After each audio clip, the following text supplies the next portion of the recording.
The rain had just begun to fall when Daniel parked the black sedan outside the luxury restaurant.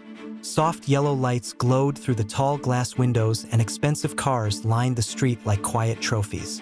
Daniel stepped out of the driver's seat, adjusted his simple black chauffeur jacket, and opened the back door for his wife.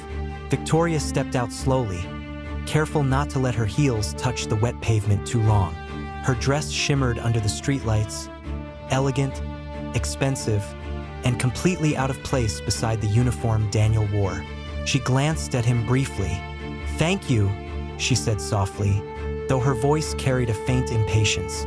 Daniel smiled politely. "You're welcome." Inside, the restaurant buzzed with quiet wealth. Crystal glasses clinked gently. Businessmen laughed over wine. Waiters moved like shadows between tables. Victoria walked ahead of Daniel. She never liked walking beside him in places like this. Not when people might assume he was her husband. To them, he looked like her driver. And in many ways, he was. 3 years earlier, when Victoria first met Daniel, he had introduced himself simply. "I drive for a living." That was all he said. He never mentioned the investments. He never mentioned the private companies. He never mentioned the quiet empire hidden behind anonymous ownership papers. Daniel had spent years building wealth quietly across several cities, learning one painful lesson from watching his father lose everything in a bitter divorce. Never reveal your power too early. Character reveals truth only when temptation arrives. And temptation had arrived in the form of Victoria Blake. Victoria was beautiful, confident, and ambitious. She worked in luxury real estate and moved easily in wealthy circles. Daniel met her when he drove a client to a property showing. She noticed him immediately. At first, she thought he was mysterious, quiet, grounded, different from the arrogant businessmen she usually met. For months, she enjoyed the simplicity of dating a humble man. But over time, admiration slowly turned into embarrassment. Her friends would ask what Daniel did. "A driver," she would answer carefully. Their expressions always changed. Subtly, almost politely, but enough for Victoria to feel it.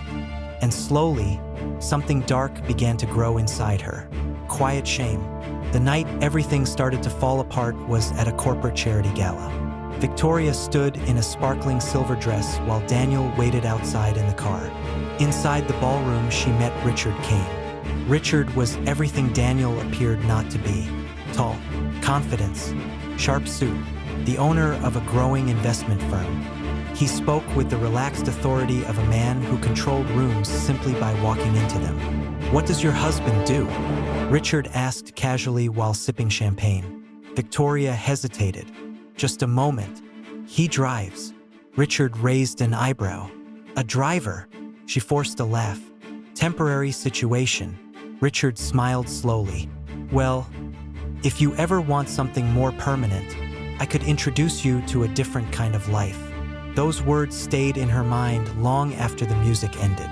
The affair started quietly. Lunch meetings, private dinners, secret hotel rooms. Each time Victoria returned home to Daniel, she felt both guilt and strange relief. Daniel never asked questions. He simply listened when she talked about her stressful day. Sometimes he cooked dinner. Sometimes he drove her to work early in the morning.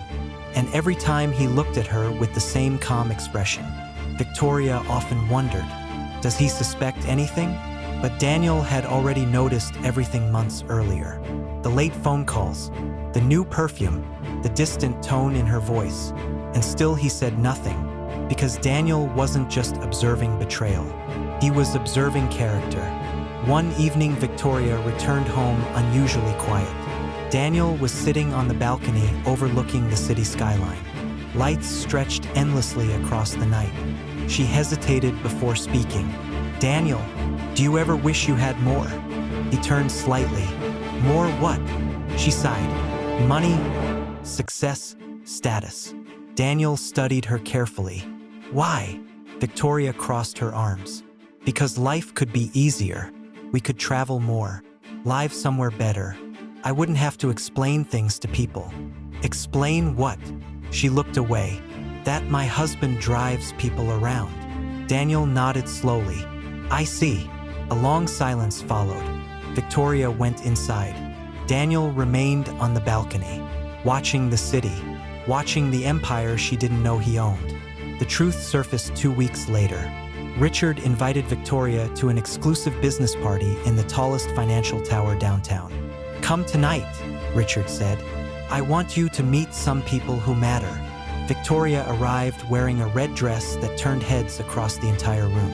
Music played softly. Executives discussed investments. City lights stretched through the glass walls like stars. Then suddenly the music lowered. The room shifted. People began turning toward the entrance. A quiet ripple of attention moved through the crowd. Richard frowned slightly. "Who just arrived?" One of the executives whispered. "That's the majority owner." Victoria looked toward the doors and froze. Daniel walked inside wearing a dark tailored suit. The room greeted him with respectful nods. Executives approached him. Some shook his hand. Others stepped aside as he passed. Victoria's heart began pounding. Richard looked confused. "Wait, isn't that your—" He stopped mid-sentence, because the executive beside him was already speaking. "That's Daniel Mercer, the man who owns half the development companies funding this tower." Victoria felt the ground beneath her heels disappear. Daniel's eyes slowly found hers across the room. Not angry, not bitter, just calm. He approached them quietly. Richard forced a polite smile. "Mr. Mercer, I didn't realize." Daniel shook his hand gently. "Most people don't." Then he looked at Victoria. For a moment, neither of them spoke. Finally, she whispered, "Daniel, But Daniel raised his hand softly. "You don't need to explain." His voice was calm, controlled, but there was something final in it. "I already learned everything I needed to know." Richard shifted uncomfortably. Daniel turned back toward him. "I appreciate you keeping my wife entertained." The sentence landed like quiet thunder. Then Daniel stepped away and joined another group of investors. Victoria stood frozen in the center of the room, surrounded by wealth, surrounded by power, and suddenly realizing she had betrayed the only man who never needed to prove his worth. Later that night, Daniel returned home alone. He stood once again on the balcony, looking at the same city, the same lights, but now with absolute clarity. Money builds empires, but the character reveals who deserves to stand inside them. And some people only recognize value after they've already lost it.